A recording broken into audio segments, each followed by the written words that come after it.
짧게 여러분들에게 함께 말씀을 나누겠습니다. 자, 먼저 질문을 하겠습니다. 자, 여러분들 주위에 있는 사람 중에서 아니면 여러분들에게 누구의 말을 제일 잘 듣고 있어요? 누가 말했을 때 내가 그 말을 잘 순종하는 사람이 누구일까요, 여러분들에게? 부모님이에요? 네. 예수님? 예. 너무 이렇게 거룩하신 대답을 하셔가지고 제가 굉장히 당황스럽습니다. 예. 자, 부모님. 또 누가 있을까요? 예, 감사합니다. 예, 계속 당황스럽게 저를. 부모님이 주로 여러분들에게 말씀하실 때 제일 잘 순종하게 되나요? 예. 어떤 친구는 부모님을 약간 무시하는 이런 친구도 있으신 것 같아요. 부모님이 말씀하건 말건 나는 내 갈 길을 가겠습니다. 네, 이런 친구도 있는 것 같아요. 또 어떤 사람이 있을까? 나에게 어떤 말을 했는데 내가 좀 이렇게 거부하기 힘들다 이렇게 생각되는 사람이 주로 여러분들은 예? 부모님이겠죠, 그죠? 부모님. 요한이 오빠. 예.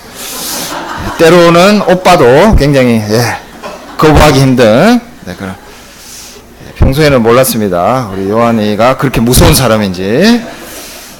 어쨌든 자, 그러면 부모님 밖에 안 말했으니까 혹은 오빠 동생이 말했는데도 굉장히 잘 듣는. 네. 근데 왜 그래요? 왜 부모님이 말씀하셨을 때 내가 잘 듣게 되나요? 왜 그럴까? 예, 말을 안 들으면 혼내기 때문에. 예, 요한이는 그렇게 이야기했습니다. 예? 때리기 때문에. 죄송합니다. 우리 조 집사님 가정 오늘 제 설교가 의도하지 않은 방향으로 지금 좀 흘러가고 있는 것 같은데. 예. 뭐 여러 가지 이유가 있을 것 같아요. 그렇지만 부모님이나 예를 들면 이제 말을 안 들으면은 밥을 안 준다든지, 그죠? 나가라고 한다든지 이렇게 하니까 좀 무서워서 그렇다 이렇게 생각할 수도 있겠죠. 자, 근데 여러분들이 40년 후가 되어서 지금부터 40살을 더 나이를 먹었어요. 자, 그리고 부모님이 안 계셔요. 부모님이란 존재가 없어졌어. 좀 슬프겠죠? 근데 어쨌든 그런 시간이 올 거야, 여러분들에게. 내가 부모님의 말씀, 부모님의 어떤 지금 생각하는 잔소리, 이거 안 하면 너 밥 안 줘, 이런 말씀을 안 듣는 시간이 왔어요. 내가 내 마음대로 할 수 있는 시간이 왔어. 나이가 많이 들었어. 그때는 어떨 것 같아요? 그때는 누가 이렇게 나에게 말씀하시는 말을 하는 것이 제일 무거울까요? 예, 감사합니다. 자, 지금은 부모님 말씀, 또 학교 가면 선생님 말씀, 그런 말씀을 내가 안 들으면 막 어떻게 될 것 같아서 말씀을 듣지만, 그런 말씀이 없어지는 시간이 와요. 없어지는 시간. 아무도 말해주지 않은 나에게 그런 지금 부모님이 해주시는 그런 말씀을 안 해주시는 시간이 오는 거예요. 그럼 그때는 내 마음대로 할 수 있어. 내 마음대로.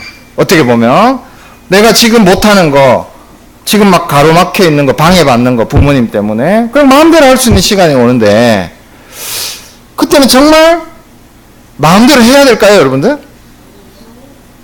자, 지금은 하나님께서 부모님을 통해서 여러분들에게 하나님의 말씀을 주고 계세요.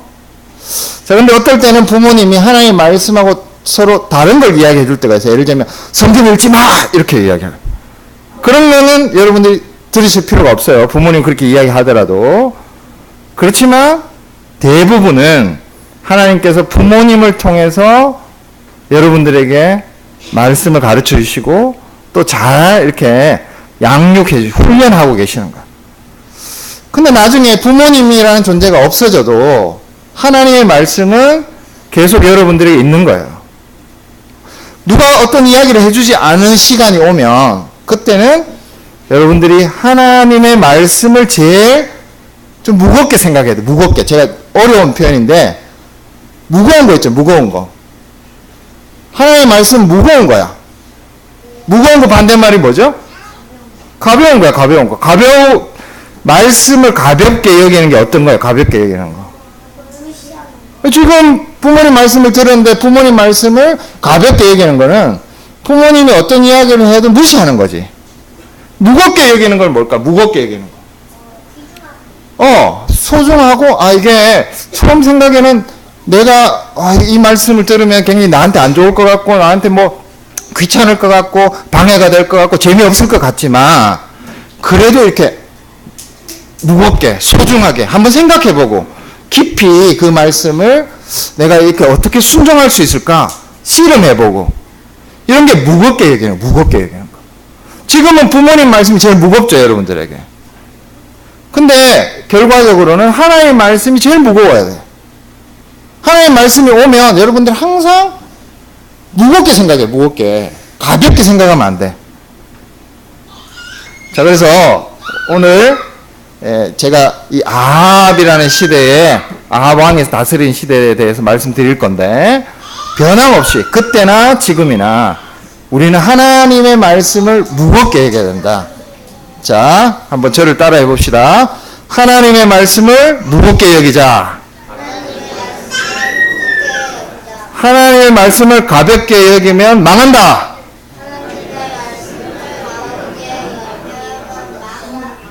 가볍게 여기면 망하는 거예요. 예. 자, 이제 자리에 가서 계속 말씀을 들읍시다.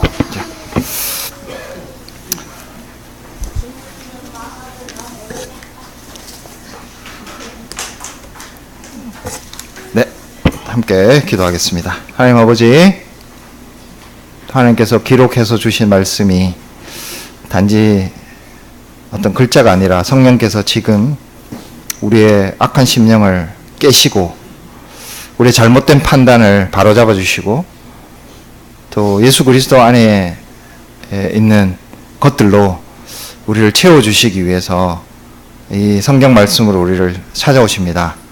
이 말씀을 들을 때 우리의 머릿속에 들어있는 모든 판단들이 말씀으로 새롭게 바뀔 수 있도록 주의 성령께서 역사하시고 우리와 함께하여 주시옵소서. 예수님 이름으로 기도합니다. 오늘 우리가 읽은 이 말씀, 본문 말씀은 우리에게 굉장히 친숙한 사건입니다. 아주 역사적이고 대단한 사건이 아니고 굉장히 작은 사건이죠. 이 일은 엘리야라는 선지자와 그리고 한 과부, 참 성경에 이런 표현이 좀 제가 늘 할 때마다 좀 그렇지만 성경에 있는 단어이니까 제가 계속해서 그대로 하겠습니다. 한 과부 사이에 일어난 그런 정말 기억되지 않을 작은 사건이죠. 이 사건이 일어난 시대가 아합이라는 왕이 이스라엘을 다스리는 그 시기에 이루어졌습니다. 여러분, 이 아합이라는 왕은 성경에 열왕기상하에 보면 왕들이 많이 나옵니다. 그래서 여러분들이 왕들 이름 너무 많이 나오기 때문에 좀 그 왕이 그 왕 같고 저 왕이 저 왕 같은, 그래서 어떤 왕이 특별히 어떤 왕이 잘 기억을 하기가 굉장히 힘들어요. 그래서 이 아합이라는 왕도 그 중에 그냥 굉장히 좋은 왕은 몇 명 안 나오니까 그 나쁜 왕들 중에 한 명, 이렇게 생각하실 수 있습니다. 맞습니다. 나쁜 왕들 중에 하나이고 이 아합도 결코 그런 어떤 범위에서 벗어나지 못하는 그런 왕이었습니다. 그러나 그렇게 이야기하기에는 이 아합이라는 왕은 어떻게 보면 이스라엘 역사가, 북이스라엘의 역사가 7번째 왕인데, 아합이 북이스라엘에서, 자, 이 7번째 왕 아합에 와서 천천히 내리막을 걷던 이스라엘이 결정적으로 꺾이는, 그러니까 각도가 확, 그죠? 이전에는 아주 천천히 망해 갔다고 한다면, 이 아합이라는 왕에서는 정말 그 망하는 것이 급속도로 회복할 수 없을 정도로 망하는 그런 왕이다. 근데 굉장히 이제 성경은 역설적이게도 열왕기 상하를 읽어보시면 아합 왕 때의 일이 제일 많이 기록되어 있습니다. 어떤 왕은 한 절밖에 없어요. 나쁜 것도. 근데 아합 왕은 엄청나게 많은 내용이 기록되어 있습니다. 굉장히 성경은 역설적이에요. 그만큼 나쁜 왕이었다. 이렇게 생각하시면 아합에 대해서 우리가 잘 이해할 수 있을 것 같습니다. 이 바알에 대해서 16장 33절, 열왕기상 16장 33절 말씀에 보면, 또 아세라 상을 만들었으니 그는 그 이전에 이스라엘의 모든 왕보다 심히 이스라엘 하나님 여호와를 노하시게 하였더라. 예. 이런 표현은 잘 없습니다. 나쁜 왕들 중에서도 심히, 특별히 이 아합은 하나님을 노하게 했습니다. 조금 더 구체적으로 살펴보자면 세 가지 정도의 내용이 있습니다. 첫 번째는 이 아합 왕은 이세벨이라고 하는 그 여인을 자기 아내로 이렇게 맞아들였습니다. 여러분 생각해 보시면 솔로몬이라는 왕도 똑같은 일을 했습니다. 이미 이거 나누어지기 전에 솔로몬도 많은 이방 여인들을 자기의 아내로 맞아들였고, 그리고 그 이방 여인들이 각자 자기의 나라에서 섬겼던 그 우상들을 가져오게 했습니다.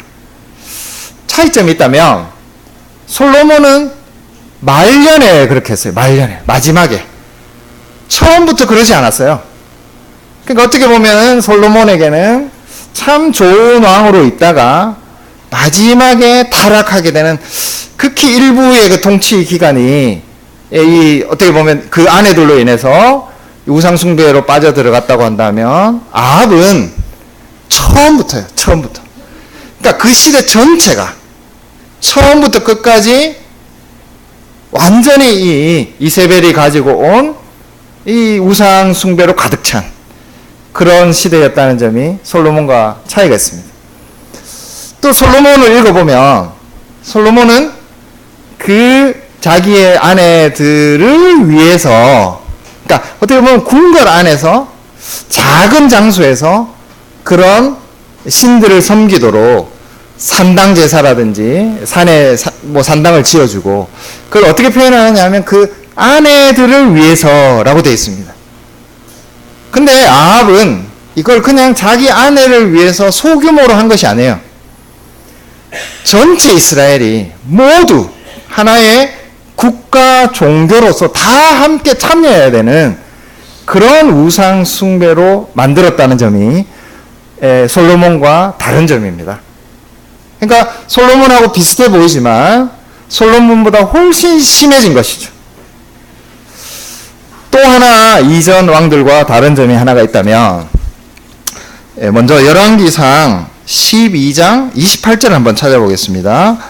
열왕기상 12장 28절. 자, 이것은 처음 북이스라엘의 왕인 여로보암 때 있었던 일이거든요. 자, 28절을 같이 한번 읽어보겠습니다. 시작. 이에 계획하고 두 금송아지를 만들고 무리에게 말하기를 너희가 다시는 예루살렘에 올라갈 것이 없도다. 이스라엘아, 이는 너희를 애굽 땅에서 인도하여 올린 너희의 신들이라 하고. 자, 여로보암과 아합의 조금 차이점이 뭐냐 하면, 여로보암은 지금 이제 북이스라엘로 나눠졌으니까 북이스라엘에 있던 사람들이 우리가 하나님의 예배하려면은 예루살렘에 가야 되지 않느냐 그렇게 생각하고 이탈해서 자칫 예루살렘으로 이렇게 찾아갈까봐 그것을 차단하기 위해서 어떤 장치를 만들었냐 하면, 여기에 기록한 것처럼 그 두 금송아지를 만든 후에 뭐라고 이야기하느냐 하면, 이것이 이 두 금송아지가 애굽에서 너희를 구해내온 하나님이다. 그렇게 믿고 그렇게 생각하고 예루살렘에 가지 말고 여기서 이 두 금송아지를 그냥 섬기면 됩니다. 이렇게 돼 있어요. 우리가 10계명의 내용으로 보자면 이거는 2계명을 어기는 거거든요. 2계명. 그러니까 하나님 여호와를 섬기지 않는 것이 아니라 섬기되 그 하나님의 어떤 형상을 만들어 놓고 그걸 섬기라. 이렇게 말하고 있는 것입니다. 그러니까 여로보암 때부터 아합 전까지는 여전히 여호와를 섬기는 거예요. 다만 그것이 2계명에 맞지 않도록. 그러니까 하나님이라는 분을 대신해서 어떤 것들을 만들어 놓고 그게 하나님이다. 그걸 섬기는 것이 하나님을 섬기는 것 같다. 이렇게 했다고 한다면 아합은 아예 1계명을 어기는 거예요. 그러니까 하나님이 안 계신 것처럼 여호와 하나님이 마치 없는 것처럼 이스라엘 국가 공동체 전체가 이 바알과 아세라를 섬기도록. 자, 여기 사마리아라는 곳에 바알과 아세라의 신전을 지었다. 이렇게 되어 있는데 이 사마리아라는 곳은 직전 왕이었던 아합의 직전 왕이었던 오므리가 수도로 옮긴 것입니다. 이 수도에 본격적으로 아예 바알과 아세라의 신전을 지은 겁니다. 이거는 이전에 그냥 두 금송아지를 두고 여호와 예루살렘에 가기 힘드니까 그냥 여호와라 생각하고 믿어라 이렇게 하고 이런 것하고는 차원이 달라진 이제 완전히 하나님을 부인하는 여호와 하나님을 섬기는 그 자리에 바알과 아세라를 섬기도록 대체하는 1계명의 문제로 아합의 시대는 들어서기 시작한 것입니다. 자, 그런 점에서 아합의 이 죄는 이전의 왕들과 매우 비슷해 보이지만 그놈이 그놈 같고 그 왕이 그 왕 같지만 굉장히 다른 차원에 접어들기 시작했다는 것이죠.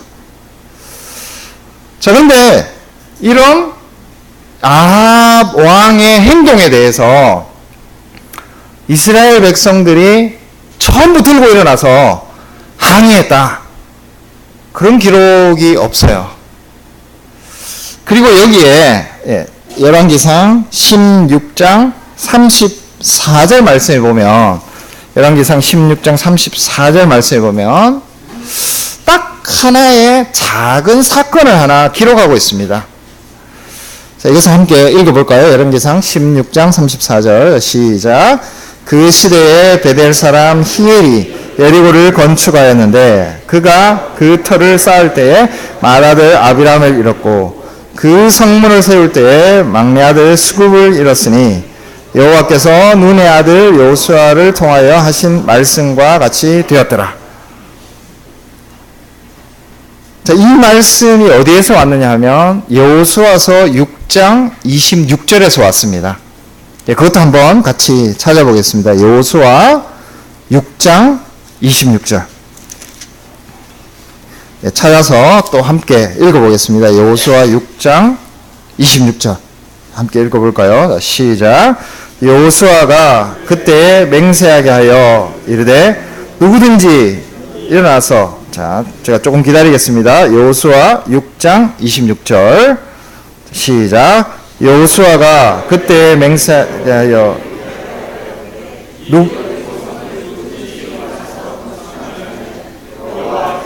저주를 받을 것이라. 그 기초를 쌓을 때에 그의 맏아들을 잃을 것이요 그 문을 세울 때에 그의 막내 아들을 잃어버리라 하였더라. 예, 똑같은 말씀이죠. 열왕기상 16장 34절이 왜 이렇게 됐는지 설명해 주는 말씀이 여호수아 6장 26절입니다. 이 사건이 아합 시대에 일어났던 작은 사건으로 기록되어 있어요. 조금 더 설명을 해보자면 하나님께서 여리고 성이 무너졌을 때 그 성을 다시 재건하지 않도록 아까 모든 백성들이 맹세한 것이죠. 그리고 하나님께서 그 말씀대로 아합의 시대에 이 히엘이라는 사람이 했던 행동에 대해서 그대로 그 말씀을 이루어 주고 계시다는 내용입니다. 왜 이 사건을 기록했을까요? 다른 많은 사건들이 또 있었을 건데, 아합 시대에. 이 사건 하나만을 우리에게 딱 이렇게 기록해 주고 있습니다. 우리 예상에는 이스라엘 백성들이 막 반대해서 일어나고, 다른 나라로 막 이민 가고, 아니면 남유대로 막 피난 가고, 이런 일들이 기록되어 있었을 것 같은데, 그런 일들이 아니라 이 여리고에서 일어났던 이 작은 일을 소개해 주고 있습니다. 하나님께서 여리고 이제 여리고가 무너질 때 그 기록에 따르자면 굉장히 견고한 성이고, 또 그때 당시로는 잘 찾아볼 수 없을 정도로 이중 성벽이었습니다. 그러니까 밖에 큰 성벽을 짓고 다시 그 안에 또 성벽을 지은 정말 견고한 성벽이었다. 그런 성벽이 어떻게 무너졌죠? 굉장히 간단합니다. 그것은 어떤 물리적인 힘에 의해서, 군사력에 의해서 무너지지 않고 하나님의 말씀에 순종한 것 때문에 무너졌거든요. 그 후에 하나님께서 왜 이 성을 다시 짓지 못하도록 하셨을까요? 그것은 이 성 자체를 이렇게 그냥 폐허로 두시기 위해서가 아니라 그 성을 보면서, 무너진 성을 보면서 기억의 효과를 주시기 위해서입니다. 그 기억이라는 것이 뭘까요? 결국 이 성이 무너진 것은 너희들의 군사력이나 너희들의 힘에 의해서 무너진 것이 아니라 하나님의 말씀에 단순히 순종했을 때 무너진 것이다. 앞으로도 너희들이 위기에 처할 때, 다른 나라가 침범해 올 때 뭘 붙들어야 될 것인가를 기억해라. 그런 의도가 있으셨기 때문에 재건하지 않도록, 재건했을 때는 이런 저주가 쏟아진다고 미리 말씀하신 것입니다. 근데 이 아합의 시대에 아합이 히엘이라는 사람에게 이 성을 재건하도록 하거든요. 그게 열왕기상 16장 34절에 일어난 일입니다. 그러면 아합과 히엘은, 또 아합은 왜 이 성을 재건하려고 했을까요? 나중에 열왕기상 뒷부분에 보면은 아합 왕이 아람이라는 나라와 많은 전쟁을 합니다. 자, 아람이라는 나라는 이스라엘 예루살렘을 중심으로 생각해 보시면 동쪽에 있는 요단강을 건너서 북쪽에 있는 나라거든요. 그러니까 아람과 모압과 암몬이 있는데 그 중에 북쪽에 있는 나라가 아람입니다. 이 아람과 많은 전쟁을 해요. 그러니까 아합이 왕이 되고 보니까 가시적으로 보이는 위협하는 세력이 아람이 군사적으로 이렇게 잘하고 있는 것입니다. 그럼 어떻게 생각했을까요? 이 아람이 침공해 올 것에 대비해서, 자, 이 성을 좀, 지금 여리고성이 무너진 채로, 여리고성에 사람이 그 후에 살지 않은 것은 아닙니다.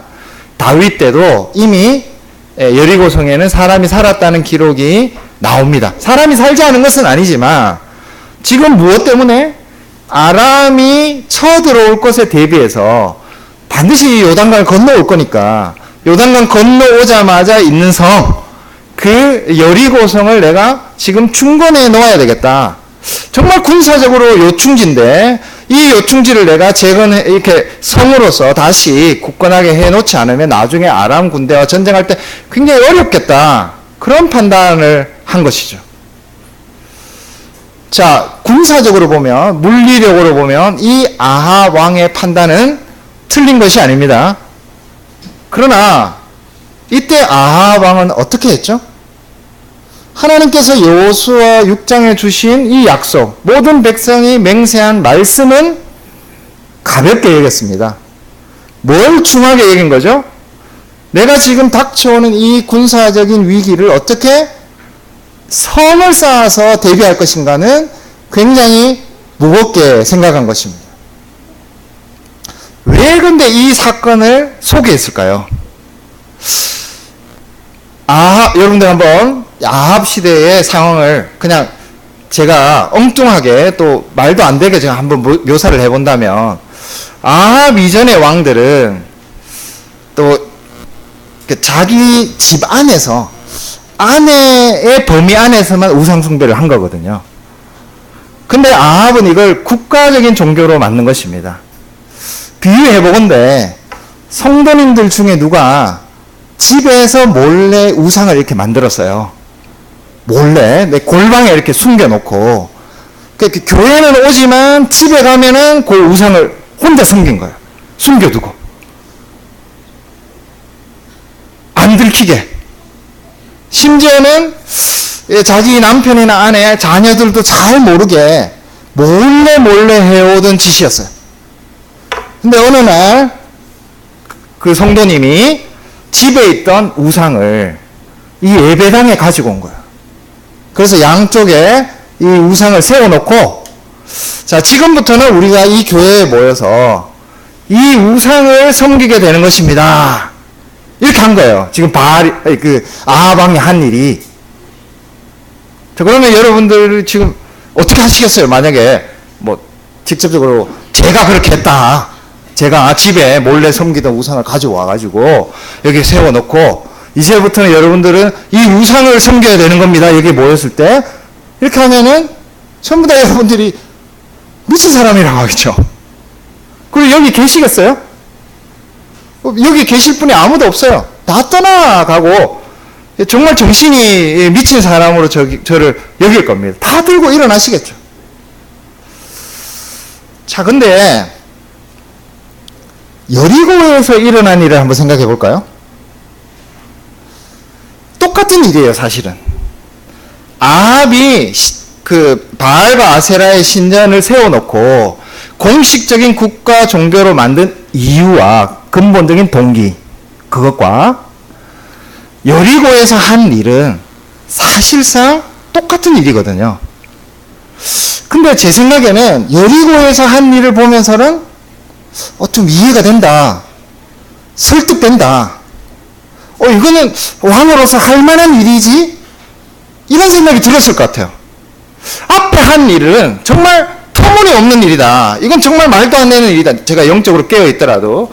이렇게 생각했을 수 있는 일이지만, 두 번째 일은, 왕이라면은 그 정도 대비는 해야 되지 않을까? 하나님께서 그렇게 말씀하셨지만, 그것보다 지금 우리가 처한 상황이 지금 이게 더 어려운 거지. 우리의 형편이 지금 이렇게 잘 보호하고 나라를 지키는 게 더 중요한 일이니까, 그거 몇백 년 전에 있었던 하나님과의 약속, 그거 별로 중요하지 않다. 그래, 왕이 하는 일이 맞아. 저는 좀 이렇게 설득되었을 것 같아요. 근데 여러분 생각하셔야 되는 것은, 이 두 가지 일은 다른 일이 아닙니다. 똑같은 일이에요. 근데 우리는 왜 첫 번째 일은 말도 안 된다고 생각하면서 두 번째 일은 설득될까요? 우리가 그렇게 하거든요. 형편을 위해서, 나의 어떤 사정이 좋아지는 것을 위해서, 뭐를 방비하기 위해서, 군사력을 키우기 위해서, 합리적으로 이성적으로 뭔가를 대비하기 위해서 그렇지 않은 하나님의 말씀을 가볍게 생각하거든요. 여러분들 하나님의 말씀을 받을 때 그 얼마나 무겁게 생각하시는지를 한번 생각해 보십시오. 우리가 평소에 하나님의 말씀에 대해서 이 여리고성을 쌓는 히엘과 그걸 시킨 아합과 같이 하기 때문에 이 두 번째 이야기는 설득력이 있는 거예요. 근데 앞에 일은 설득력이 없다고 생각하는 사람이 두 번째 일은 설득력이 있는 것은 모순이에요. 그 두 개는 똑같은 일이거든요. 있는 그대로 이야기하자면 우리가 여리고성에서 있었던 일처럼 하는 우리의 모습은 바알과 아세라를 섬기는 것과 똑같은 것입니다. 근데 우리는 그건 말이 안 되는 일이라고 하면서 두 번째 일은 해요. 자, 우리에게 가정에서 하나님께서 아내와 남편으로서, 자녀와 부모로서, 그리고 교회의 성도로서 어떻게 하라는 말씀을 주시죠. 근데 그게 그렇게 나에게 정말 무거운 것으로, 제가 아까 가볍게 얘기하는 것과 무거운 것의 차이점을 말씀을 드렸는데, 나에게 정말 무거운가요? 그 말씀을 지키지 못하면 막 괴롭고, 그 말씀대로 내가 하지 못하면 그 씨름하는 것 때문에 굉장히 내가 당장 못하는 것 때문에 마음으로 굉장히 고통을 느끼고 나에게 말씀이 그렇게 다가오나요? 만약 그렇지 않다면 우리는 바알과 아세라를 섬기는 것과 똑같은 것입니다. 근데 핑계가 있죠. 아람이 쳐들어오는 거, 군사적으로 대비하는 거. 근데 이거 먼저 해야 된다. 이거 대비해야지. 나의 어떤 이런 형편을 좋게 만드는 거. 이유가 있습니다. 그것 때문에 내가 좀 이 말씀 지금 좀 어려워요. 좀 제껴두겠습니다. 그렇게 할 수 있죠. 우리는 이런 유혹, 이런 속삭임에 설득될 가능성이 많습니다. 첫 번째는 너무 아닌데 두 번째는 굉장히 설득력이 있는 것이죠. 그러나 이 둘은 아합 시대에 일어난 똑같은 뿌리의 다른 일에 불과한 것입니다. 만약 우리가 우리의 형편을 위해서, 더 나은 어떤 대비를 위해서, 우리의 어떤 지금 상황 때문에 하나님의 말씀을 무겁게 여기지 않는다면 여러분들은 바알과 아세라에게 절하고 있는 것입니다. 똑같은 거예요. 그런 의도로 열왕기상에는 아합 시대에 바알과 아세라를 섬기는 것을 이야기한 후에 이 여리고에 있었던 일을 이야기하는 것이거든요. 여기서 묻고 있는 것은 무엇이냐? 네가 바알과 아세라에게 직접 절하느냐? 아니면 다른 곳에서 다른 일을 하느냐? 그런 차이를 묻고 있는 것이 아닙니다. 하나님의 말씀을 무겁게 여기고 계십니까? 그걸 우리에게 묻고 있어요. 어떤 상황에 있든지, 어떤 핑계거리가 있든지 그거하고 상관없이 하나님의 말씀이 여러분들에게 정말 무겁습니까? 이 일을 감당하기 위해서 나는 너무나 쉽게 이 말씀을 치워버리지 않고 붙들고 씨름하고 안타까워하고 그걸 못 지키는 나를 고통스러워하는 그런 씨름이 나에게 있습니까? 그렇게 무겁습니까? 이렇게 묻고 있는 것입니다. 두 번째 우리가 생각해 볼 내용은 이때 하나님께서 엘리야라는 사람을 보내주시는 것입니다. 엘리야는 사람인데 사람으로 생각하시면 안 돼요. 엘리야는 그냥 말씀이에요. 그러니까 인격을 담고 있지만 그러나 엘리야가 가는 곳에는 하나님의 말씀이 있는 곳이 됩니다. 그러니까 하나님의 말씀이 어디 있느냐 이렇게 생각해 보면 그건 엘리야가 있는 곳에 하나님의 말씀이 있는 것이에요. 자, 17장 1절에 보시면 열왕기상 17장 1절에 보면 엘리야가 부모가 누구인지 엘리야가 어디서 어떻게 살았는지 몇 살인지 그런 내용이 전혀 없습니다. 길르앗에 우거하는 자 이렇게 돼 있어요. 우거한다는 것은 원래부터 뿌리 내리고 살았다 그런 의미도 아니에요. 이 사람은 떠돌아다니는 사람이었다. 그 부모가 막 이렇게 길르앗의 정착민이 아니라 어떻게 보면 그냥 붙어서 살았던. 무슨 말이냐 하면 길르앗이라는 것도 심지어는 엘리야가 출신했던 곳이다 그런 뜻이 아니라는 겁니다. 엘리야는 정말 족보도 없고 장소도 없이 느닷없이 이렇게 출현하는 거예요. 하나님의 말씀이 하늘로부터 이렇게 떨어지는 것처럼 마치 엘리야라는 존재도 갑자기 이렇게 이 땅에 오는 것입니다. 물론 나중에 엘리야가 어떻게 하나님께로 가는지는 우리가 알 수 있는데 처음에 엘리야가 올 때는 느닷없이 정말 하나님께서 하늘로부터 말씀을 그냥 주시듯이 그렇게 이 엘리야라는 인격을 보내주시는 것입니다. 자, 그런데 이 엘리야가 어디로 가느냐가 하나님의 말씀이 어디에 있는가를 보여주는 것이거든요. 자, 근데 오늘 우리가 읽었던 본문 8절 말씀에서부터 주목을 해보자면 엘리야가 어디로 옮기느냐. 처음에는 그릿 시내가라는 이 요단강을 이루는 지류죠. 지류 그릿 시내가에 있다가 물이 마르니까 하나님께서 이것을 엘리야라는 인격을 옮기시는데 그곳이 어디냐 하면 사르밧이라는 곳입니다. 그래서 사르밧 과부 이렇게 하는데 이 사르밧이 어디에 있느냐. 9절 말씀에 보면 시돈에 속한 사르밧이에요. 어디신 잘 모르시겠죠. 아까 우리 성경 공부할 때 가이사라를 봤는데 가이사라가 지중해 해변가에 있습니다. 거기서 북쪽으로 계속 올라가시면 시돈이라는 항구 도시가 지금도 남아 있습니다. 근데 여기서 말하는 시돈은 나라입니다. 근데 16장 31절 말씀 한번 보실까요? 16장 31절 제가 읽겠습니다. 느밧의 아들 여로보암의 죄를 따라 행하는 것을 오히려 가볍게 여기며 시돈 사람의 왕 엘바알의 딸 이세벨을 아내로 삼았다. 시돈이 어떤 땅이죠? 이세벨의 나라예요. 이세벨의 아버지가 다스리는 땅. 거기가 시돈이고 그 시돈의 작은 마을이 사르밧입니다. 이스라엘에는 이세벨의 종교가 독점하고 있어요. 아무도 거기에 대해서 공식적으로 항의하는 사람이 없을 정도로 하나님의 백성의 땅, 하나님의 백성이 하나님의 말씀대로 살아야 하는 땅에는 이세벨 종교가 독점하고 있습니다. 여기에 하나님의 어떤 역설이 있는 것이죠. 근데 이 상황에서 유일하게 하나님의 말씀을 담고 있는 그 인격인 엘리야는 어디로 가느냐? 시돈 땅으로 가거든요. 적진의 중심으로 하나님께서 말씀을 보냅니다.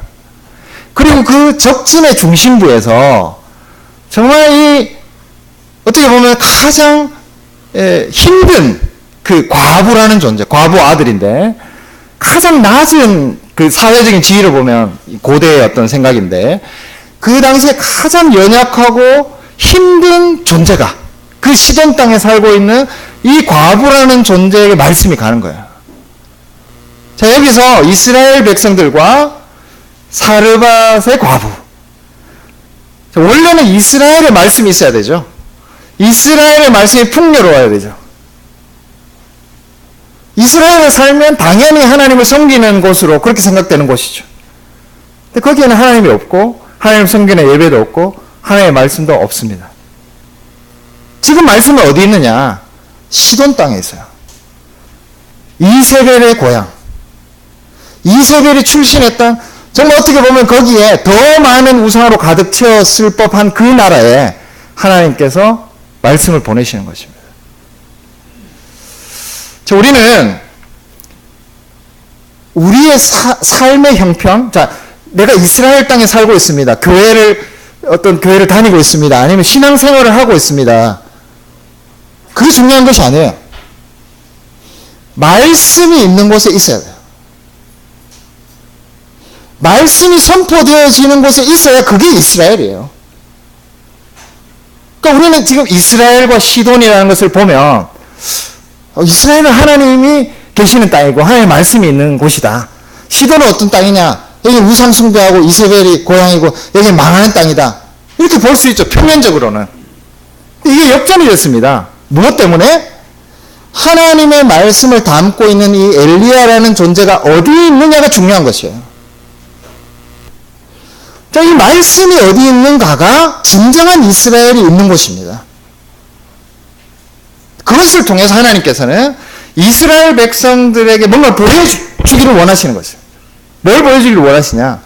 너희들이 그냥 이스라엘 족속으로 살았기 때문에, 이스라엘 땅에 살기 때문에, 이스라엘 사람들과 같이 살기 때문에 하나님의 백성인 것이 아니다. 하나님의 말씀이 있는 곳에 있는 바로 그것이 하나님의 백성이 되는 유일한 길이다. 이걸 말씀해 주고 계신 것이죠.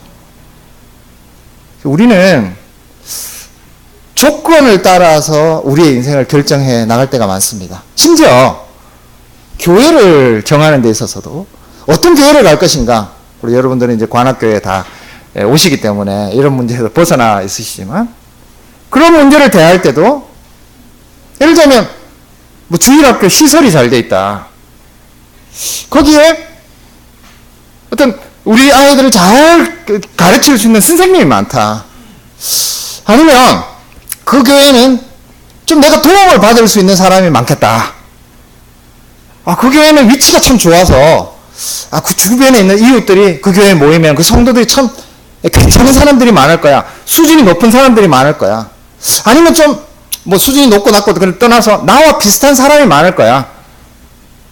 이런 걸 볼 수 있습니다. 저도 뭐 이렇게 솔직한 어떤 고백을 하자면 어떤 굉장히 큰 교회에서 협동 목사로 왔으면 좋겠다. 정말 여러 가지로 그럴듯한 교회였어요. 모든 면에서. 여러 가지 위치라든지 어떤 교회의 어떤 사람들이 이루고 있는 사람들이라든지 이런 것을 보게 됩니다. 사람으로서는. 그런데 지금 이 시돈 땅에 말씀이 갔습니다. 시돈 땅은 그냥 겉으로 봤을 때는 우상이 드글드글한 이세벨의 땅이죠. 근데 그 가운데서도 하나님의 말씀이 있기 때문에 그곳이 참된 이스라엘로 변하는 것이에요. 근데 겉으로 봤을 때는 조건이 좋아 보이는, 하나님이 있을 것 같은, 하나님의 말씀이 풍성할 것 같은 이스라엘에는 정작 하나님의 말씀이 없는 것입니다. 우리가 영적인 면에 있어서나 어떤 우리의 삶을 이루어가는 세상 속에서의 삶에 있어서나 뭘 봐야 되는가? 말씀이 어디에 있는가? 진정으로 말씀이 어디에서 선포되고 있는가? 여러분들 생각에 이렇게 생각하실 수도 있을 거예요. 교회도 많은데 다 가면 설교 듣고 그런 거 아니야? 제가 볼 때는 진짜 말씀이 있는 곳이 아합시대만큼 없다. 저는 그렇게 판단합니다. 설교가 있죠. 그러나 그 설교에서 진정으로 예수 그리스도의 복음이 선포되어지는가? 그렇지 않은 경우가 많아요. 자, 예수를 믿으면 성공한다. 무조건 내 재산이 늘어난다. 그리고 좋은 자리 얻는다. 그리고 높은 지위로 올라간다. 그런 내용을 이야기하는 곳이 교회에도 심지어는 많습니다.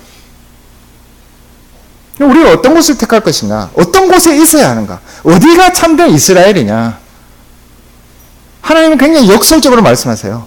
시돈과 같은 것도 이스라엘이다. 이유는 엘리야가 거기 있기 때문에. 지금 이 순간에는 적어도 사르밧이라는 땅이 말씀이 있는 곳입니다. 그 사르밧 땅에 살고 있었던 가장 연약한 존재인 이 과부에게 하나님의 은혜가 임하는 거예요. 반대로 이스라엘에는 아무것도 없었습니다. 있는 것처럼 보이죠. 왕도 있고 이때까지 누려왔던 특권도 있고 그 이스라엘에는 이름도 있죠. 그러나 사실은 거기에는 아무것도 없어요. 진정으로 하나님이 자기 백성으로 삼으시는 곳이 어디냐? 그곳은 말씀이 있는 곳이다. 이걸 여러분들이 한번 생각해 보셔야 할 것 같습니다. 나는 말씀 옆에 있는가? 말씀이 있는 곳에 내가 살아가고 있는가? 그 말씀이 있는 곳에 내가 붙들고 거기에 매달려서 내 인생을 꾸려가고 있는가? 그것이 이스라엘이다. 이런 영적인 눈을 여러분들이 가지셔야 합니다. 마지막으로 사르밧 과부가 그냥 엘리야가 가니까 저절로 거기가 이스라엘이 되냐? 그렇진 않아요. 자, 17장 9절 말씀해 보시면 이렇게 되어 있습니다. 엘리야에게 주는 말씀인데 간접적으로 좀 알 수 있는 부분이 있습니다. 너는 일어나 17장 9절 시돈에 속한 사르밧으로 가서 거기 머물라. 내가 그곳 과부에게 명령하여 내게 음식을 주게 하였느니라. 자, 하나님께서 이미 과부에게 명령하셨어요. 가르쳐 주신 거예요. 어떻게? 자, 엘리야라는 사람이, 이 사람은 북이스라엘 사람인데 시돈은 이방 땅이거든요. 거기에 있는 과부에게 명령하셨다라고 되어 있습니다. 근데 엘리야를 만났을 때 과부가 하는 이야기가 뭐죠? 뭐라고 이야기했느냐? 17장 12절 말씀에 보면 이렇게 되어 있습니다. 그가 이르되 당신 하나님 여호와께서 살아계심을 두고 맹세하노니 나는 떡이 없고 다만 통에 가루 한 움큼과 병에 기름 조금뿐이라. 내가 나뭇가지 둘을 주워다가 나와 내 아들을 위하여 음식을 만들어 먹고 그 후에 죽으리라. 이렇게 됐어요. 자, 이 과부는 명령을 받았습니다. 엘리야가 오거든 먹이라. 근데 현실은 어땠죠? 아무것도 없었어요. 아무것도 없었던 것이 아니라 마지막 한 끼가 남아있는 거예요. 그러니까 공깃밥 한 그릇에 김치 2조각이 남아 있었던 거예요. 근데 하나님 명령대로 하면 어떻게 해야 되죠? 명령대로 하자면 그걸 엘리야에게 주어야 됩니다. 근데 이 사르밧 과부는 그렇게 하지 않았어요. 그건 내가 내 자녀와 먹고 죽겠습니다, 이런 마음이었거든요. 하나님께서 명령을 주셨지만 하나님이 그리고 계신 의도와 그 후의 플랜을 사르밧 과부는 못 봤어요. 우리가 잘 아는. 왜 못 봤느냐? 눈에 있는, 내 눈에 내가 잡고 있는 것만 본 거거든요. 가루 한 움큼, 기름 조금. 요거만 보고 있는 거예요. 요거만 보고 하나님께서 주신 명령, 그건 안 될 거야, 그건 실효성이 없다고 생각하는 거죠. 너무나 이해가 되는 말 아닙니까? 자, 엘리야가 이 여인에게 뭐라고 명령하느냐 하면, 그거 가져와서 나부터 먼저 대접해라. 굉장히 나쁜 선지자죠, 지금. 이렇게 어려운 과부 집에 와가지고 조금 남았다고 이야기하는데 엘리야가 나부터 먼저 먹여라, 이렇게 이야기하거든요. 그러니까 엘리야는 굉장히 나쁜 지금 선지자고, 이 과부는 굉장히 이해가 되는 지금 형편이에요. 근데 우리가 잘 아는 것처럼 여기 차이점이 뭐죠? 엘리야와 이 과부의 차이점. 엘리야는 자신을 통해서 하나님께서 말씀을 지키시고 보호하시고 보존하시기를 원하신다는 걸 알았기 때문에 하나님께서 이 사르밧 과부를 통해서 자기를 먹여주실 뿐만 아니라 이 사르밧 과부의 가정도 같이 먹여주실 거라는 이 뒤의 그림을 보고 있는 거죠. 그런데 사르밧 과부는 이 하나님의 의도가 안 보여지고 뭐만 보고 있느냐? 지금 가루 한 움큼과 기름 한 조금, 이거밖에 없습니다. 나는 이거 먹고 그냥 죽을래요. 이렇게 머물러 있는 것이에요. 자, 여기서 묻고 있는 것은 말씀이 있는 곳에 있다 할지라도 그것을 하나님의 의도대로 이해하지 못하고, 말씀이 선포되어지더라도, 말씀이 있는 곳에 있다 할지라도 그 말씀의 깊은 의미를 믿음으로 받아들이려고 하지 않는 자들에게는 여전히 가루 하나랑 기름 조금밖에 없어요. 그러니까 여러분들에게 결단의 순간이에요. 말씀이 주어졌을 때 그 말씀대로 내가 가겠습니다, 그런 사람에게는 이 가뭄이 끝날 때까지 하나님께서 주시는 모든 풍성한 것으로 채워지는 반면에 나는 그거 잘 모르겠습니다, 내 형편은 이것뿐이에요, 나는 지금 이런 처지입니다, 나의 지금 실상은 이것밖에 없어요 라고 그것만 바라보는 사람에게는 하나님께서 주신 이 말씀이 별로 의미가 없습니다.